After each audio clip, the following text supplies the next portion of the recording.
हमारे इस YouTube channel के सेगमेंट फास्ट न्यूज में आप तमाम का इस्तकबाल है। इस वीडियो में आप देख सकते हैं कमेंटों में बहुत ज्यादा खबरें। तो आइए शुरू करते हैं वीडियो को और देखते हैं आज की ताजा तरीन खबरें। हैदराबाद में सर्दी की लहर में इजाफा। तेलंगाना भर में सर्दी की शदीद लहर जारी है, जबकि शहर हैदराबाद में रात के औकात में दर्जे हरारत में बहुत ही कमी देखी जा रही है। कई मुकामात पर अक़लतरीन दर्जे हरारत 14 डिग्री से 19 डिग्री सेल्सियस के करीब रिकॉर्ड किया जा रहा है। 10 दिसंबर की रात हैदराबाद में कई मुकामात पर अक़लतरीन दर्जे हरारत रिकॉर्ड किया गया। एक तरफ मौसम की शिद्दत और दूसरी जानिब तूफान के असर से भी सर्दी की लहर में इजाफा देखा जा रहा है। रात के औकात में शहर की सड़कों पर ट्रैफिक मामूल से कम देखी जा रही है और लोग गर्म कपड़े खरीदते नजर आ रहे हैं। सब इंस्पेक्टर की मारपीट से एक शख्स की मौत का इल्जाम, नाश के साथ रिश्तेदारों का एहतजाज। तेलंगाना के जिले नलगुंडा में वाक़या सब इंस्पेक्टर की मारपीट के नतीजे में एक शख्स के फौत हो जाने का इल्जाम आयद करते हुए मतूफी के अरकान खानदान ने पुलिस स्टेशन के सामने नाश के साथ एहतजाज किया। ये वाक़या जिले नलगुंडा में पेश आया। तफसीलात के मुताबिक चिंतापल्ली मंडल के पोलेपल्ली रामनगर ग्राम पंचायत के तहत वाक़ पालम टांडा से ताल्लुक़ रखने वाले 60 साल सूर्या नायक और इसके भाई भीमा नायक के दरमियान अराजी का तनाज़ा था। इस दौरान भीमा नायक ने चिंतापल्ली पुलिस स्टेशन में अपने भाई के खिलाफ शिकायत की।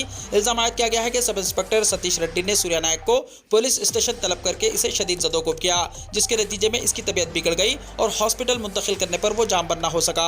सूर्या की मौत के बाद इसके रिश्तेदारों ने नाश के साथ पुलिस स्टेशन के सामने एहतजाज किया, जिससे कशीदगी फैल गई। इस वाक़े की इत्तला मिलते ही आला ओहदेदारों ने फौरी तौर पर सब इंस्पेक्टर का तबादला करते हुए इसे हेडक्वार्टर से अटैच कर दिया है। मज़ीद तहक़ीक़ात जारी है। चीफ मिनिस्टर की कारों के काफिले की गाड़ियों का नंबर 0009 सीरीज में अलॉट। चीफ मिनिस्टर रेवंत रेड्डी की कारों के काफिले की गाड़ियों का नंबर 0009 सीरीज में अलॉट किया गया। वज़ीर आला के तौर पर हलफबरदारी के बाद गुज़िश्ता रोज़ पहली मरतबा नई गाड़ी में रेवंत रेड्डी असम्बली पहुंचे। असम्बली इजलास के लिए आने वाले वज़ीर आला रेवंत रेड्डी को भी ट्रैफिक मसाइल का सामना करना पड़ा। वज़ीर आला के जाने की रूट पर ट्रैफिक मसाइल को जानने के बाद आला हुक्काम जिम्मेदारों के खिलाफ कार्रवाई की तैयारी कर रहे हैं। कांग्रेस हुकूमत किसी के खिलाफ इंतकामी कार्रवाई नहीं करेगी, वेंकट रेड्डी ने कहा। वज़ीर इमारत व शवारे कोमटिरेड्डी वेंकट रेड्डी ने कहा कि कांग्रेस हुकूमत किसी के खिलाफ इंतकामी कार्रवाई नहीं करेगी, तहम ऐसे अफराद के खिलाफ कार्रवाई की जाएगी जिन्होंने गलतियों का इर्तिकाब किया है। हैदराबाद में मीडिया के नुमाइंदों से बातचीत करते हुए वेंकट रेड्डी ने कहा कि बाज़ गोशों से यह तासुर दिया जा रहा है कि रेवंत रेड्डी हुकूमत इंतकामी कार्रवाइयाँ कर सकती हैं। उन्होंने कहा कि किसी के खिलाफ इंतकामी कार्रवाई नहीं होगी, तहम जिन्होंने गलती की है उनके खिलाफ एक्शन जरूर लिया जाएगा। वेंकट रेड्डी ने साबिक़ा वज़ीर फाइनेंस हरीश राव की जानिब से रईतु बंधु स्कीम से मुताल्लिक़ बयान का हवाला देते हुए कहा कि हुकूमत की तश्कील को सिर्फ 2 दिन हुए हैं, लेकिन हरीश राव अभी से सवालात कर रहे हैं। उन्होंने सवाल किया कि 10 वर्षों में बीआरएस कायदीन ने अवाम के लिए क्या किया। गुज़िश्ता 10 वर्षों में सड़कों की तामीर पर कोई तवज्जो नहीं दी गई, जबकि कांग्रेस हुकूमत की अव्वलिन तरजीह कौमी और रियासती हाईवेज की तरक्की रहेगी। ख़वातीन को मुफ्त बस सफ़र की सहूलत, ऑटो ड्राइवर्स के मफादात का तहफ़्फ़ुज़ किया जाएगा। वज़ीर ट्रांसपोर्ट ने कहा, हुकूमत की जानिब से शुरू की गई महालक्ष्मी स्कीम की वजह से परेशान ऑटो ड्राइवर्स को हुकूमत ने भरोसा दिया है। ऑटो ड्राइवर्स ने ख़वातीन को बसों में मुफ्त सफ़र की सहूलत देने पर अपनी आमदनी मुतासिर होने के ताल्लुक़ से तशवीश का इज़हार किया था। उनका कहना था कि ऑटो में सफ़र करने वालों में ख़वातीन की तादाद ही ज़्यादा होती है। वज़ीर ट्रांसपोर्ट पूनम प्रभाकर ने कहा कि हुकूमत ऑटो ड्राइवर्स के मफादात का तहफ़्फ़ुज़ करेगी और बताया कि प्रजा दरबार प्रोग्राम पर पूरी रियासत में अमल किया जाएगा। चीफ मिनिस्टर रेवंत रेड्डी ने हफ्ते को असम्बली अहाते में आरटीसी बसों में खवातीन के लिए मुफ्त सफर की स्कीम का आगाज किया था। तहम ऑटो ड्राइवर्स ने खास तौर से जो दही इलाकों में ऑटो चलाते हैं अपने रोजगार के ताल्लुक से फिक्रमंदी का इजहार किया। पूनम प्रभाकर ने यहां आज एक प्रेस कॉन्फ्रेंस के दौरान बताया कि रियासती हुकूमत यकीनी तौर पर इस मसले पर तबादला ख्याल करेगी और तमाम पहलुओं से गौर करेगी। उन्होंने बताया कि ऑटो यूनियनों के नुमाइंदों के साथ इजलास मुनक्किद किया जाएगा और उनके खदशात को दूर किया जाएगा। वज़ीर ट्रांसपोर्ट ने बताया कि महालक्ष्मी स्कीम के तहत 9000 आरटीसी बसों में खवातीन को मुफ्त सफर की सहूलत दी जा रही है। एक अंदाजे के मुताबिक डेली 45 लाख खवातीन सफ़र करती हैं। यह सहूलत सिर्फ तेलंगाना की रहने वाली खवातीन को ही दी जा रही है, इसलिए उनसे शनाख्ती कार्ड तलब किया जा रहा है। हैदराबाद के कई मुकामात पर गैस कनेक्शन केवाईसी अपडेट करवाने खवातीन की तवील कतारें। कांग्रेस पार्टी की जानिब से पकवान गैस 500 रुपये में देने के वादे के बाद हैदराबाद में एलपीजी डीलर्स के पास खवातीन की बड़ी तादाद देखी जा रही है, जो कांग्रेस हुकूमत की जानिब से 500 रुपये में गैस सिलेंडर्स की फरहमी के वादे के बाद अपना केवाईसी अपडेट करवाने के लिए गैस एजेंसीज पहुंच रही हैं। कांग्रेस ने जो 6 जमानतों का तेलंगाना के अवाम से वादा किया था, इनमें घरेलू पकवान गैस सिलेंडर की 500 रुपये में फरहमी भी शामिल है। तहम इसके लिए घरेलू पकवान गैस सारिफिन को एजेंसीज के पास केवाईसी अपडेट करवाना होगा। पुराने शहर के साथ साथ मुशीराबाद, टोली चौकी, अलवाल और सनत नगर के बशमुल कई इलाकों में खवातीन गैस एजेंसियों के सामने कतारों में नजर आ रही हैं। केवाईसी को अपडेट करने के लिए 31 दिसंबर आखिरी तारीख दी गई है। अब से हफ्ते में 2 मरतबा लगेगा प्रजा दरबार, तेलंगाना हुकूमत का फैसला। तेलंगाना हुकूमत ने हफ्ते में 2 मरतबा अवामी शिकायत सुनने का फैसला किया है। इब्तिदा में प्रजा दरबार के नाम से मुनक्किदा प्रोग्राम में अवामी शिकायत सुनी जा रही थी। अब इस प्रोग्राम का नाम प्रजावानी कर दिया गया है। ये प्रोग्राम हफ्ते में 2 मरतबा यानी मंगल और जुमे को सुबह 10 बजे से दोपहर 1 बजे तक मुनक्किद होगा। सुबह 10 बजे से पहले ज्योतिराव फुले प्रजा भवन पहुंचने वालों को शिकायत करने का मौका हासिल होगा। पहले हफ्ते में एक दिन यानी जुमे को प्रजा दरबार लगाया जा रहा था। शिकायत लेकर रुजू होने वालों की तादाद में इजाफे को देखते हुए ये फैसला किए जाने की इत्तलात है। जिस्मानी तौर पर माजूरीन और खवातीन के लिए अलहदा कतारें होंगी। आवाम की सहूलत के लिए पीने के पानी और दीगर इंतजाम करने की चीफ मिनिस्टर रेवंत रेड्डी ने ओहदेदारों को हिदायत दी है। आलमी दबाव की वजह से सोना गिरा, चांदी में भी गिरावट। बैनुल-अक़वामी मार्केट में सोने की कीमतों में नरमी की वजह से हफ्ते के पहले कारोबारी दिन ही मुल्क की सराफा मार्केटों में गिरावट का रुझान देखा जा रहा है। मुल्क की मुख्तलिफ सराफा मार्केटों में 24 कैरेट सोना 500 रुपये की कमी के साथ ट्रेड कर रहा है। कई बिलियन मार्केटों में आज 24 कैरेट सोना 63,000 रुपये फी 10 ग्राम की सतह से नीचे आ गया है। 22 कैरेट सोने की कीमत में भी आज 500 रुपये फी 10 ग्राम की कमी हुई है। इसी तरह चांदी में भी आज कमजोरी हो गई है। दिल्ली बिलियन मार्केट में आज चांदी 76,600 रुपये फी किलो की सतह पर पहुंच गई है। मुल्क की राजधानी दिल्ली में आज 24 कैरेट सोना 62,500 रुपये फी 10 ग्राम पर ट्रेड कर रहा है, जबकि 22 कैरेट सोने की कीमत 57,300 रुपये फी 10 ग्राम रिकॉर्ड की गई है। मुल्क की दीगर रियासतों की तरह कर्नाटका, तेलंगाना और उड़ीसा के बिलियन बाजारों में भी सोने की कीमत में कमी रिकॉर्ड की गई है। इन तीनों रियासतों के दारुल हुकूमतों बेंगलुरु, हैदराबाद और भुवनेश्वर में आज 24 कैरेट सोना 62,350 रुपये फी 10 ग्राम की सतह पर फरोख्त हो रहा है और 22 कैरेट सोना 57,150 रुपये फी 10 ग्राम की सतह पर फरोख्त हो रहा है। जम्मू एंड कश्मीर के खुसूसी मौक़िफ़ की मनसूखी पर सुप्रीम कोर्ट का फैसला। सुप्रीम कोर्ट ने आर्टिकल 370 की मनसूखी से मुताल्लिक़ फैसला सुनाया है। सुप्रीम कोर्ट के चीफ जस्टिस पर मुश्तमिल बेंच ने आर्टिकल 370 को मनसूख करने मरकज़ के फैसले की मुदाफ़ियत की।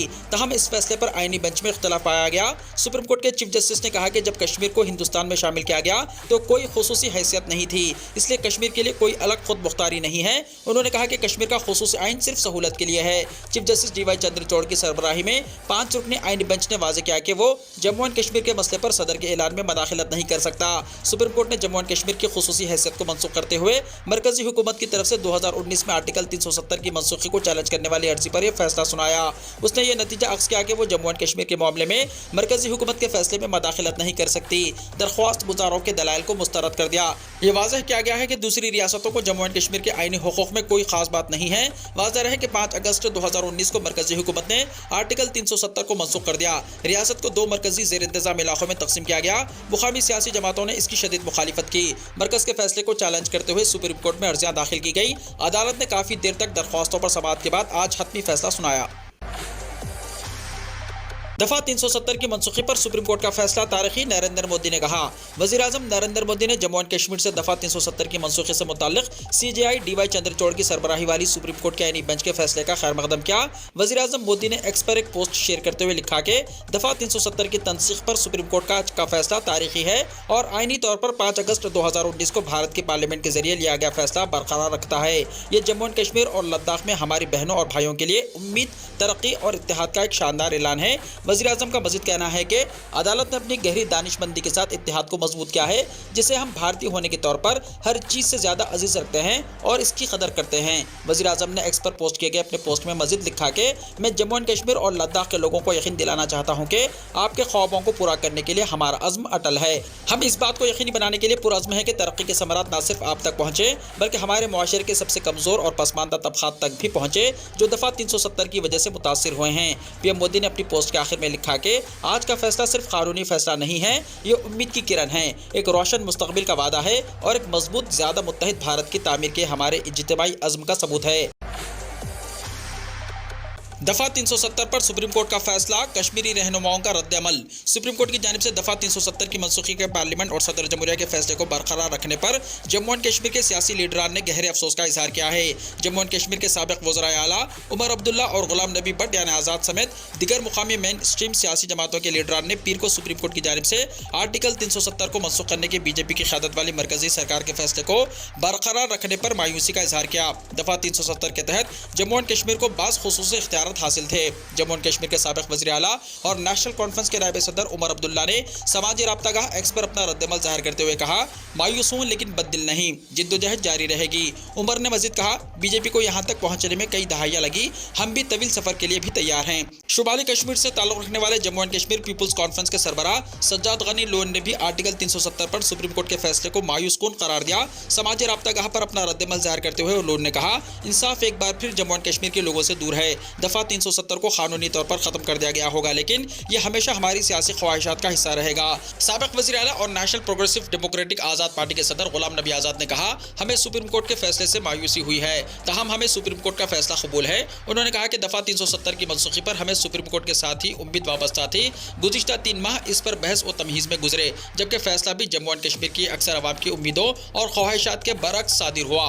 भारतीय जनता पार्टी के सीनियर लीडर टी सूफी यूसुफ ने सुप्रीम कोर्ट के फैसले का खैर मकदम करते हुए कहा कि भारतीय जनता पार्टी को पहले से ही कोर्ट पर भरोसा था और सुप्रीम कोर्ट ने भी अपने फैसले में कहा कि दफा 370 आर्जी था। ईडी ने झारखंड के वज़ीर आला सोरेन को समन जारी किया, मंगल को पूछगछ के लिए बुलाया। ईडी ने झारखंड के वज़ीर आला हेमंत सोरेन को समन जारी किया है। ईडी ने इन्हें 12 दिसंबर को पूछगछ के लिए दफ्तर बुलाया है। ईडी की टीम जमीन घोटाला मामले में वज़ीर आला हेमंत सोरेन से पूछगछ करेगी। इससे पहले भी हेमंत सोरेन को समन जारी किया गया था, लेकिन वो नहीं गए। ईडी ने वज़ीर आला को 6वीं बार समन जारी किया है। इससे पहले 14 अगस्त को वज़ीर आला को पूछगछ के लिए ईडी के दफ्तर बुलाया गया था। वज़ीर आला ने ईडी ऑफिस जाने से साफ इनकार करते हुए खत लिखा था। इसके बाद ईडी ने वज़ीर आला को एक एक करके 5 बार समन भेजा, लेकिन वो नहीं पहुंचे। मोहन यादव होंगे मध्य प्रदेश के नए चीफ मिनिस्टर। मध्य प्रदेश में चीफ मिनिस्टर का ओहदा कौन संभालेगा, इसको लेकर कई दिनों से जारी ख्यास आराइयां आज खत्म हो गई हैं। एमपी लेजिस्लेचर पार्टी मीटिंग में मोहन यादव के नाम पर इत्तेफाक राय हो गया है और अब वो एमपी के नए वज़ीर आला होंगे। मोहन यादव जुनूबी उज्जैन से रुकन असेंबली हैं, जबकि जगदीश देवड़ा और राजेंद्र शुक्ला को नायब वज़ीर आला बनाया गया है। नरेंद्र सिंह तोमर एमपी असेंबली के स्पीकर होंगे। काबिल जिक्र है कि बीजेपी के इस बड़े सियासी इक़दाम, जिसमें एक हफ्ते से ज्यादा का वक्त लग गया, शिवराज सिंह चौहान के दौर के खात्मे का ऐलान था, क्योंकि शिवराज सिंह वज़ीर आला ओहदे की दौड़ में सबसे आगे थे। शिवराज 4 मरतबा 2005, 2008, 2013 और 2020 में वज़ीर आला के ओहदे के लिए मुंतखब हुए थे। वाज़ेह है कि मध्य प्रदेश के असेंबली इंतखाबात में बीजेपी ने अक्सरियत हासिल की थी। रियासत में जहां कांग्रेस और बीजेपी के दरमियान सख्त मुकाबला बताया जा रहा था, वहां कांग्रेस का सफाया हो गया। मध्य प्रदेश में बीजेपी ने बगैर सीएम के चेहरे के 163 सीटें जीती थी, जबकि कमलनाथ के चेहरे पर लड़ने वाली कांग्रेस सिर्फ 66 सीटों पर सिमट गई थी। ख्वाजा मोइनुद्दीन चिश्ती रहमतुल्लाह अलैह की शान में गुस्ताखी के बाद सोशल मीडिया पर नाराजगी का बाजार गर्म। हिंदुत्व एजेंडे को आम करने वाला चैनल ओपी इंडिया इस्लाम मुखालिफ नजरियात को फैलाने और इस्लाम पर हमला करने से कभी बाज नहीं आता। इस चैनल के साथ जुड़े सहाफ़ी भी अक्सर इस्लामी तालीमात और मुस्लिम शख्सियात के खिलाफ जहर उगलते रहे हैं। गुज़िश्ता दिनों ओपी इंडिया के मुदीर नूपुर जय शर्मा ने भी एक इंतहाई मुतनाज़ा बयान दिया, जिससे सोशल मीडिया पर नाराजगी का एक बाजार गर्म हो चुका है। दरअसल नूपुर जय शर्मा ने सूफिया और औलिया के खिलाफ बयान देते हुए कहा कि माज़अल्लाह हिंदुओं को भी हज़रत ख्वाजा मोइनुद्दीन चिश्ती रहमतुल्लाह अलैह जैसे सूफिया ने कत्ल और इस्मत दरी का निशाना बनाया। इस इंतहाई गुस्ताखाना बयान के बाद नूपुर जय शर्मा की गिरफ्तारी का मुतालबा करते हुए सोशल मीडिया पर एक मुहिम सी शुरू हो गई है। हालांकि नूपुर ने अपने बयान पर कायम रहने का अज़म जाहिर किया है और एक अखबार के मुताबिक ज़रूरत पड़ने पर ओपी इंडिया के मुद्दिर ने अदालत में अपने मौक़िफ़ का दिफा करने की भी बात कही है। बहरहाल सोशल मीडिया पर तरह तरह के रद्दमल नूपुर जय शर्मा के बयान पर सामने आ रहे हैं। महुआ मोइत्रा पार्लिमानी रुकनियत मनसूख किए जाने के खिलाफ सुप्रीम कोर्ट पहुंची। लोकसभा की रुकनियत रद्द किए जाने से नाराज तृणमूल कांग्रेस की leader Mahua Moitra supreme court पहुंच गई हैं। उन्होंने अदालत उज़्मा में कर्जी दाखिल की है, जिसमें अपने खिलाफ अखलाकियात कमेटी की सिफारिश और इसके बाद लोकसभा से तजवीज़ पास होने को गलत बताया है। वाज़ेह है कि कैश फॉर क्वायरी यानी पैसा लेकर सवाल पूछने के मामले में महुआ मोइत्रा के खिलाफ कार्रवाई करते हुए लोकसभा से उनकी रुकनियत रद्द कर दी गई है। हालांकि उन्होंने अपने ऊपर लगे सभी इल्जामात को मुस्तरद कर दिया है। दरअसल लोकसभा की अखलाकियात कमेटी ने अपनी जांच में पाया कि महुआ मोइत्रा ने बिजनेसमैन दर्शन हेरानंदी को पार्लियामेंट्री लॉगिन आईडी पासवर्ड दिए हैं। टीएमसी लीडर के जरिए ऐसा करने की वजह से मुल्क की कौमी सिक्योरिटी को खतरा पहुंचा। अखलाकियात कमेटी ने यह भी पाया कि महुआ मोइत्रा को लॉगिन आईडी पासवर्ड देने के बदले में हेरानंदी के जरिए नकद और तहफ़ भी मिले। इन बातों को ध्यान में रखते हुए अखलाकियात कमेटी ने महुआ की पार्लिमानी रुकनियत रद्द कर दी। अमेरिकी सदर जो बाइडेन ने ज़ेलेंस्की को व्हाइट हाउस में किया मदऊ, इन मामलों पर होगी बातचीत। रूस के खिलाफ जंग में यूक्रेन की मदद करने के मकसद से और मज़ीद माली मदद फराहम कराने के लिए सांसद पर दबाव डालने अमेरिकी इंतजामिया की कोशिशों के दरमियान अमेरिकी सदर जो बाइडेन ने यूक्रेन के सदर व्लादिमीर ज़ेलेंस्की को अपनी सरकारी रिहाइशगाह और दफ्तर व्हाइट हाउस में मदऊ किया है। व्हाइट हाउस ने इतवार को एक बयान में कहा कि इस दावत का मकसद यूक्रेन के अवाम की हिमायत के लिए अमेरिका के गैर मुतज़लज़ल अज़्म को उजागर करना है, क्योंकि वो रूस के वहशियाना हमले के खिलाफ अपना दिफा करते हैं। उन्होंने कहा कि रूस यूक्रेन के खिलाफ अपने मिसाइल मिसाइल और ड्रोन हमलों में इजाफा कर रहा है। ऐसी सूरत हाल में बाइडेन और ज़ेलेंस्की यूक्रेन की फौरी जरूरियात और इस नाजुक लम्हे में अमेरिका की मुसलसल हिमायत की अहमियत पर तबादले ख्याल करेंगे। बाइडेन ने सांसद से कहा कि वो यूक्रेन और इसराइल के लिए दीगर कौमी सलामती की तरजीहात के साथ $110 बिलियन का जंगी पैकेज मंजूर करे। गजा में जंगबंदी का मुतालबा, फलस्तीनियों ने आज आलमी हड़ताल की कॉल दे दी। गजा में जारी इसराइली जहरीत और नस्ल कशी के खिलाफ फलस्तीनी इत्तेहाद, सहाफ़ी, नौजवानों समेत इंटरनेशनल इन्फ्लुएंसर्स ने जंगबंदी का भरपूर मुतालबा करते हुए आज यानी 11 दिसंबर 2023 को आलमी हड़ताल की कॉल दे दी। आलमी हड़ताल की कॉल फलस्तीन के कौमी और इस्लामिक ग्रुपों के इत्तेहाद की जानिब से दी गई है। हड़ताल का मकसद एक रोज़ के लिए दुनिया का हर काम छोड़कर आलमी ताकतों को जंगबंदी पर मजबूर करना है। फलस्तीन के कौमी और इस्लामिक ग्रुपों के इत्तेहाद की जानिब से जारी बयान में कहा गया है कि हम तवक्को करते हैं कि पूरी दुनिया इस हड़ताल में शामिल होगी। यह हड़ताल गजा में जारी इसराइली जहरीत, नस्लकशी और वेस्ट बैंक में नौआबादियाती आबादकारी के खिलाफ है। बयान में मजीद कहा गया है कि यह हड़ताल आलमी सतह पर फलस्तीनियों के हक में है। बयान में मजीद कहा गया है कि यह हड़ताल आलमी सतह पर फलस्तीनियों के हक में आवाज़ बुलंद करने और गजा में फौरी जंगबंदी के लिए दबाव डालना है। फलस्तीनी इत्तेहाद की जानिब से दुनिया भर के लोगों से अपील की गई है कि एक दिन के लिए हड़ताल में उनका साथ दें। हड़ताल में नकलो हमल, हवाबाजी, तिजारत, बैंक, बंदरगाहें और यहाँ तक कि स्कूल और यूनिवर्सिटियाँ भी शामिल होनी चाहिए। तहम इमरजेंसी की सूरत में आप नकलो हमल और दीगर काम पर पाबंदी नहीं होगी। इंटरनेशनल इन्फ्लुएंसर्स और आम सार्फिन की जानिब से सोशल मीडिया प्लेटफॉर्म एक्स पर #StrikeForGaza और #ShutItDownForPalestine का हैशटैग भी शुरू किया गया है, जो इस वक्त टॉप ट्रेंड्स में भी शामिल हैं। फलस्तीनी सहाफ़ियों ने भी सोशल मीडिया का इस्तेमाल करते हुए इंस्टाग्राम पर पोस्ट शेयर की है, जहां पीर को आलमी हड़ताल की अपील की और आलमी एहतजाज के लिए लोगों को सड़कों और अवामी चौकों पर निकलने की अपील भी की गई है। इसराइल की गजा में जारी मुसलसल बमबारी के नतीजे में अब तक तकरीबन 18,000 फलस्तीनी शहीद हो चुके हैं, जिनमें सिर्फ गुज़िश्ता 24 घंटों में 257 अफराद शामिल हैं और सिर्फ 2 महीनों में 49,000 से ज़ायद जख्मी हुए। वीडियो को लाइक शेयर कीजिए और हमारे इस YouTube चैनल को सब्सक्राइब करते हुए इसके बेल आइकॉन को भी प्रेस कर लीजिए ताकि ऐसी ही ताज़ा तरीन खबरों का नोटिफिकेशन सबसे पहले आपको मिलता रहे।